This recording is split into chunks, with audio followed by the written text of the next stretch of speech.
আসসালামু আলাইকুম। আজকের অনলাইন ক্লাসে সবাইকে স্বাগত জানাচ্ছি। আমি মোহাম্মদ আসাদুজ্জামান, সহকারী শিক্ষক, পশ্চিম কদুরপীর স্কুল অ্যান্ড কলেজ, বোয়ালখালী পৌরসভা, চট্টগ্রাম। প্রিয় শিক্ষার্থীবৃন্দ,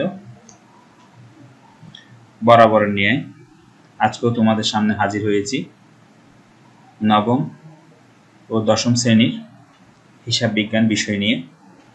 আমাদের আজকের আলোচনা নবদান বই এর দ্বিতীয় পর্ব 2 গড়া নবদান নিয়ে, অধ্যায় অষ্টম। গত পর্বে আমরা 1 গড়া নবদান নিয়ে আলোচনা করি।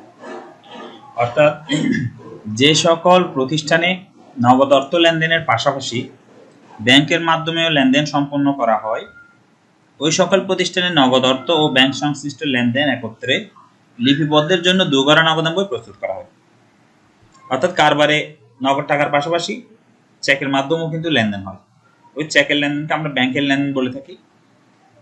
তো যে প্রতিষ্ঠানে নগদ এবং চেক দুইটাই লেনদেন হয়ে থাকে তারা সাধারণত 2 গড়া নগদান বই প্রস্তুত করে। গত ক্লাসে আমরা বলেছি যে প্রতিষ্ঠান শুধু নগদ লেনদেন করে, ছোট প্রতিষ্ঠান, ক্ষুদ্র প্রতিষ্ঠান, তারা করে 1 গড়া। আর যারা একটু আকারে বড় বা যাদের লেনদেনগুলো কিছু চেকের মাধ্যমে হয়ে থাকে, নিরাপত্তার জন্য সাধারণত প্রতিষ্ঠানে দাগ কাটা চেক ব্যবহার করা হয় চুরি জালিয়াতি প্রতিরোধের জন্য। সেক্ষেত্রে তারা 2 গড়া নগদান বই প্রস্তুত করে। কন্ট্রা দাখিলা কি?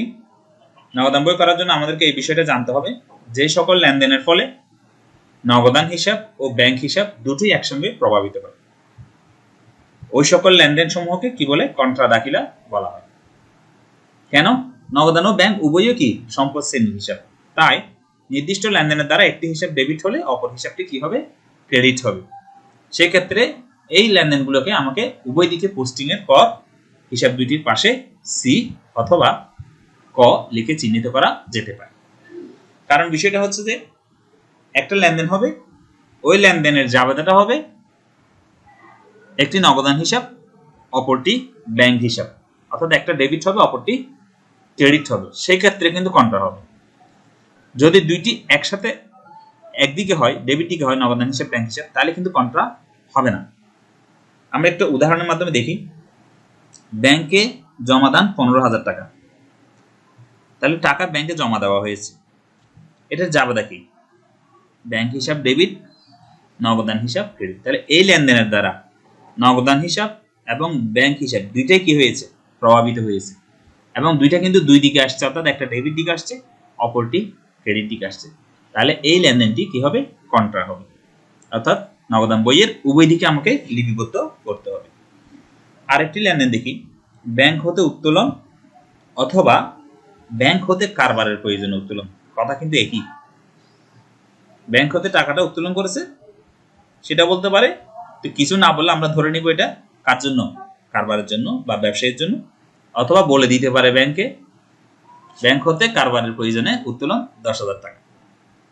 তাহলে সেটার জাবেদা হয় কি? নগদান হিসাব ডেবিট, ব্যাংক হিসাব ক্রেডিট। এটাও নগদান হিসাব, ব্যাংক হিসাব উভয়টা প্রভাবিত করেছে, একটা ডেবিট দিকে, অপরটি ক্রেডিট দিকে। তাই এটাকেও আমরা কি লিখবো? কন্ট্রা। তাহলে তোমরা মনে রাখবা যে এই দুইটি লেনদেন কন্ট্রা এন্ট্রি হয়। এই দুইটি ছাড়া আর কোনো লেনদেন কন্ট্রা হয় না। এই দুইটি যদি মনে রাখো তাহলে তোমাদের আর ভুল হবে না। আরেকটি বিষয় আমাদের যেটা কনফিউশন হয় সেটা আমি দেখাচ্ছি। ব্যাংক হতে ব্যক্তিগত প্রয়োজনে উত্তোলন, যদি এই কথাটি বলে তাহলে এটার জাবেদা হয় উত্তোলন হিসাব ডেবিট এবং ব্যাংক হিসাব ক্রেডিট। তাহলে দেখো এই জাবেদার মধ্যে নগদান হিসাব এবং ব্যাংক হিসাব দুইটা কিন্তু প্রভাবিত হয়নি, কারণ একটি হচ্ছে ব্যাংক হিসাব আর অপরটি হচ্ছে কিন্তু কি? উত্তোলন হিসাব। তাহলে এটা কিন্তু কি হবে না? কন্ট্রা হবে না। সুতরাং মনে রাখবে, ব্যাংক থেকে টাকা উত্তোলন করলে দুইটি শর্ত আছে, একটি হচ্ছে কারবারের জন্য, অপরটি হচ্ছে ব্যক্তিগত প্রয়োজনের জন্য। যদি ব্যক্তিগত প্রয়োজন হয় তাহলে কন্ট্রা হবে না, যদি কারবারের জন্য হয় তাহলে কি হবে? কন্ট্রা হবে। আরেকটি হচ্ছে ব্যাংকে জমা দান। এই দুটি মনে রাখবে, তাহলে আমাদের 2 গড়া এবং 3 গড়া নগদানে আর ভুল হওয়ার সম্ভাবনা কম থাকবে।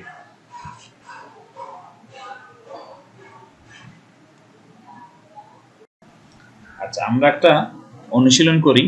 2017 ইংরেজি মে 1, জিহাদের নিকট নগদ বিক্রয় 10,000 টাকা। উক্ত লেনদেনগুলো দ্বারা আমরা দুঘর নগদান বই তৈরি করবো। তাহলে আমরা একটা দুঘর নগদান বই ঘর করি। বলে রাখি, এক ঘর নগদানে ছিল ঘর 10টি, দুঘর নগদান বই ঘর 2টি বাড়বে, ঘর হবে 12টি। ঘর 2টি কি? ডেবিট দিকে একটা ব্যাংকের ঘর বাড়বে, ক্রেডিট দিকে একটা ব্যাংকের ঘর বাড়বে। আরগুলো সব এক ঘর নগদানের মতন আগে যেভাবে আমরা করেছি সেভাবে। তারপর একটু বলি, দুঘর নগদান বই ডেবিট দিক, তারিখ, প্রাপ্তি, ভাউচার নং, প্রতিদিন পৃষ্ঠা, নগদ টাকা। এতটুকু পর্যন্ত এক ঘরাতে ছিল। দুঘরাতে শুধু একটা ব্যাংকের ঘর বৃদ্ধি পেয়েছে। ঠিক একইভাবে ক্রেডিট দিকে তারিখ, প্রদান, ভাউচার নং, প্রতিদিন পৃষ্ঠা, নগদ টাকা এবং একটি ঘর বাড়ছে যেটা ব্যাংক টাকা। তাহলে আমরা দুঘর নগদান বইয়ের ঘর করে ফেললাম এবং উক্ত লেনদেনকে বিশ্লেষণ করে আমরা জাবেদা করব। 2017 ইংরেজি মে 1, জিহাদের নিকট নগদ বিক্রয় 10,000 টাকা।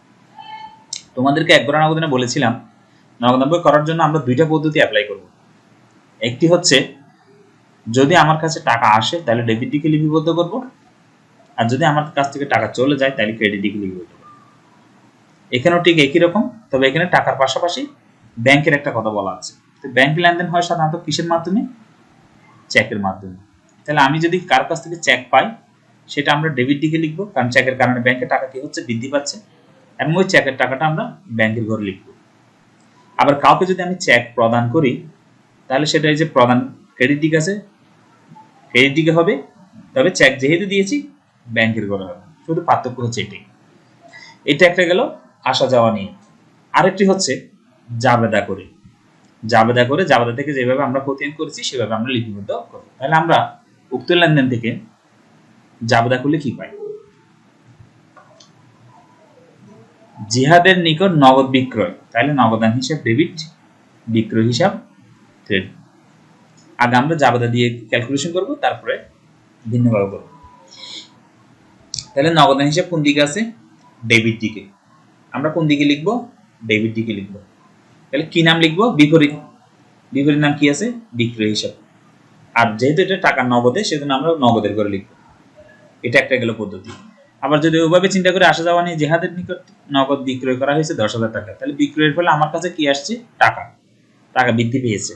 তাহলে টাকা বৃদ্ধি পেলে কোন দিকে হবে? ডেবিট দিকে। কেন বৃদ্ধি পেয়েছে? বিক্রয় করেছি সেজন্য বৃদ্ধি পেয়েছে। তাও কোন দিকে লিখবো? ডেবিট দিকে, বিক্রয় হিসাব দিয়ে। আমরা তাহলে লিপিবদ্ধ করি, মে 1 বিক্রয় হিসাব। টাকা কিন্তু নগদের ঘরে লিখেছি, ব্যাংকের ঘরে লিখিনি। আচ্ছা, দ্বিতীয় লেনদেনটি আমরা দেখি। 2017 ইংরেজি মে 20, ঋণ গ্রহণ 30,000 টাকা। কারো কাছ থেকে আমি ঋণ গ্রহণ করেছি। তো ঋণ মানে কি? টাকা। টাকাটা আমি গ্রহণ করেছি, তাহলে আমার কাছে টাকা বৃদ্ধি পেয়েছে। বৃদ্ধি পেলে কোন দিকে? ডেবিট দিকে। কি কারণে বৃদ্ধি পেয়েছে? ঋণ গ্রহণ করার কারণে বৃদ্ধি পেয়েছে। তাহলে আমরা ডেবিট দিকে কি লিখবো? ঋণ হিসাব লিখবো। যদি এটাকে আমরা জাবেদা করে করি তাহলে কি পাই? এটার জাবেদা হচ্ছে নগদান হিসাব ডেবিট, ঋণ হিসাব ক্রেডিট। তাহলে নগদান হিসাব কোন দিকে আছে? ডেবিট দিকে। আমরা লিপিবদ্ধ করব কোন দিকে? ডেবিট দিকে। কিন্তু নাম লিখবো কি? বিপরীত। বিপরীত নাম কি আছে? ঋণ হিসাব। তাহলে আসো আমরা লিপিবদ্ধ করে দেখি।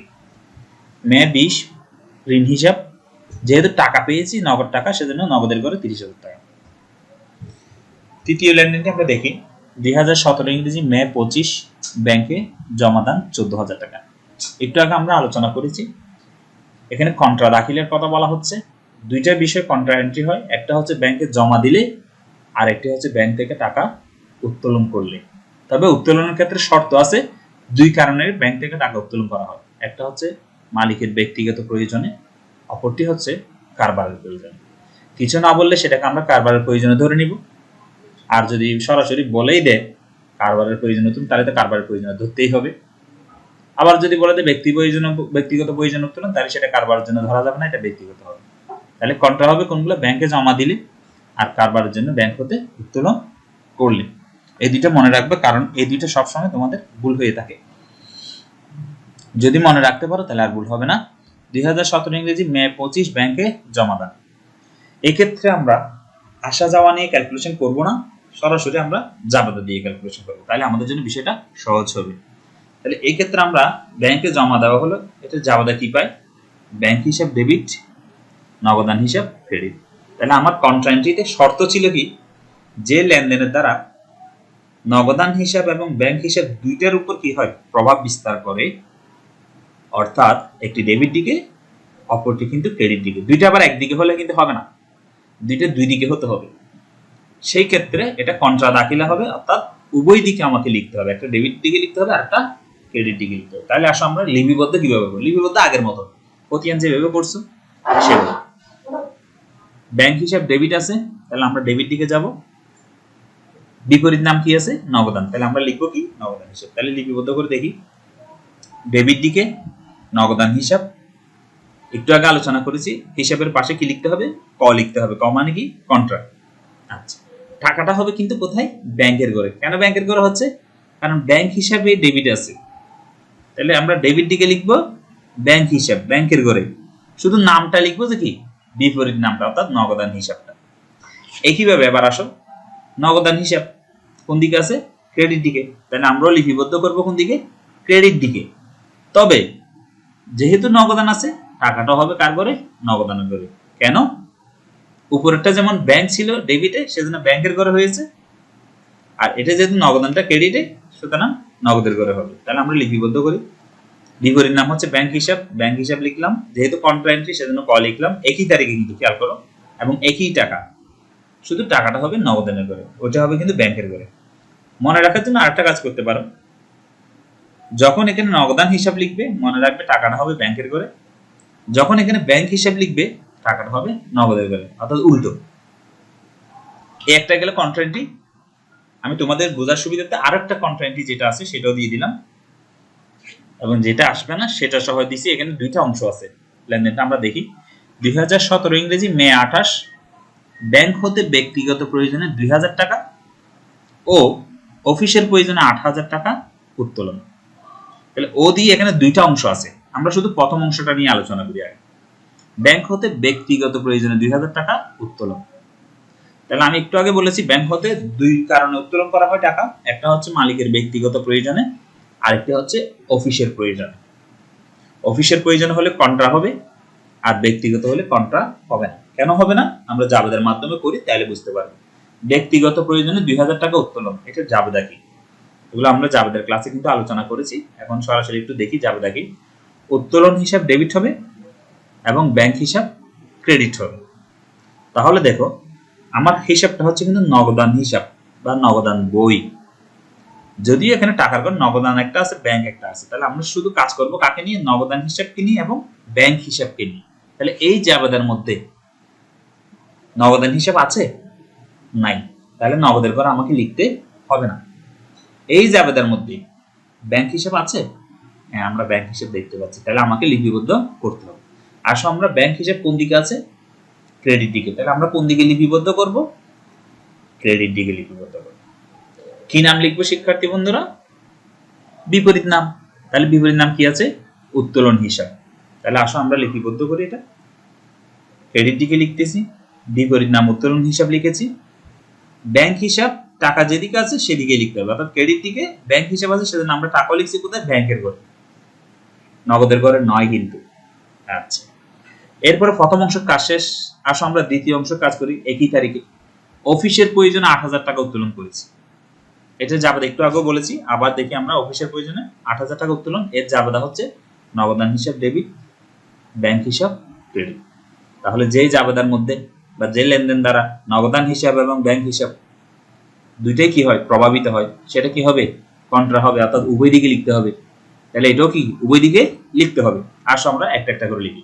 নগদান হিসাব কোন দিকে আছে ডেবিট দিকে, তাহলে আমরা কোন পাশে যাব ডেবিট পাশে, কিন্তু কি নাম লিখবো বিপরীত নাম অর্থাৎ ব্যাংক হিসাব। তাহলে আমরা লিপিবদ্ধ করি ব্যাংক হিসাব, পাশে কি লিখলাম ক, কেন কন্ট্রা হবে, এটা উভয় দিকে অর্থাৎ অপর দিকে আবার লিপিবদ্ধ করতে হবে। কিন্তু টাকা হবে কার ঘরে নগদানের ঘরে, কেন নগদান হিসাব ডেবিট সেজন্য। আচ্ছা লিখেছি। এবার আসো ব্যাংক হিসাব, ব্যাংক হিসাব কোন দিকে আছে ক্রেডিট দিকে, তাহলে আমরা কোন দিকে লিপিবদ্ধ করব ক্রেডিট দিকে। নাম কি লিখবো বিপরীত অর্থাৎ নগদান হিসাব, কিন্তু টাকা লিখবো ব্যাংক যেদিকে আছে সেদিকে। তাহলে দেখো মে 28 নগদান হিসাব, এটাও ক লিখেছি কন্ট্রা এন্ট্রি, টাকা লিখেছি কোথায় ব্যাংকের ঘরে। এখন আর আমাদের কোনো লেনদেন নেই, এইটুকু আমাদের লেনদেন শেষ। লেনদেন আমরা লিপিবদ্ধ করে ফেললাম। এবার হচ্ছে উদ্দীপ্ত নির্ণয়। এই উদ্দীপ্ত নির্ণয় করতে এখন আমাকে করতে হবে কি, যেহেতু টাকার গড় দুইটা আছে, একটি একটি করে যোগ করতে হবে। কোনটি বড় আগে সেটি দেখবো, সেদিকে আমরা যোগ করব। আর নগদানের ক্ষেত্রে সবসময় ডেবিট দিকটাই বড় হয়, এটা আমরা গত ক্লাসে বলেছি। ব্যাংকের ক্ষেত্রে কিন্তু এই দিকটাও বড় হতে পারে, আবার এই দিকটাও বড় হতে পারে। আমরা এখানে দেখতে পাচ্ছি এদিকে আছে ডেবিট দিকে 14,000, ক্রেডিটে আছে কিন্তু 10,000, তাহলে ডেবিট দিকটাই কিন্তু বড়। তাহলে আমরা ডেবিট দিকে যোগফলটা আগে করব, যে সাইডটা বড় সেটা আমরা আগে যোগ করব। তাহলে ডেবিটের নগদের ঘরে যোগ করে পেলাম 48,000, ব্যাংকের ঘরে যোগ পেলাম 14,000। এখন দুই দিকের যোগফল সমান হতে হবে, তাহলে আমরা আগে যোগফলটা সমান করে ফেললাম। ক্রেডিট দিকে 48,000 এবং 14,000 লিখেছি, কিন্তু এখানে 48,000 এবং 14,000 টাকা নেই। কত টাকা কম আছে সেটা আমরা এখন দেখবো, কারণ এখানে আমি নগদের ঘরে লিখেছি কত 48,000, আমি নগদের ঘরে টাকা দেখতে পাচ্ছি মাত্র 14,000। তাহলে এখানে আরো প্রায় কত টাকা কম আছে, 34,000 টাকা কম আছে। আবার ব্যাংকের ঘরে দেখতেছি আমি লিখেছি 14,000, বাট এখানে আছে কিন্তু 10,000, তাহলে আরো 4,000 টাকা আমি বেশি লিখেছি। তাহলে এখানে সেই 4,000 টাকা লিখতে হবে, এখানে 34,000 টাকা লিখতে হবে। নাম কি দিব, গত ক্লাসে আলোচনা হয়েছে, উক্ত মাসের শেষ তারিখে সেটার নাম হবে কি, ব্যালেন্স সিডি। তাহলে আসলে আমরা লিপিবদ্ধ করি, মে 31 ব্যালেন্স সিডি 34,000 এবং 4,000 টাকা। এখন কিন্তু যোগফল সমান হয়েছে। এবার কি করতে হবে, আমাকে ওই ব্যালেন্স সিডিটাকে পরের মাসের প্রথম তারিখে আমাকে আবার কি করতে হবে, ব্যালেন্স বিডি হিসেবে লিপিবদ্ধ করতে হবে বিপরীত দিকে। এটা যেহেতু ক্রেডিট দিকে আছে, এখন হবে কি ডেবিট দিকে। আসলে লিপিবদ্ধ করি, মেয়ের পরে হচ্ছে জুন, জুন 1 ব্যালেন্স বিডি, নগদের ঘরে 34,000 আর ব্যাংকের ঘরে 4,000। তাহলে আমাদের দুঘরে নগদান এভাবে আমরা লিপিবদ্ধ করব। আশা করি তোমরা বুঝতে পেরেছো। তোমাদের জন্য একটি বাড়ি কাজটা তোমরা ছবি তুলে নাও, এটা করে নেবে বাসায়। আজ এই পর্যন্ত, সবাই ভালো থাকবে, সুস্থ থাকবে, সবাইকে ধন্যবাদ।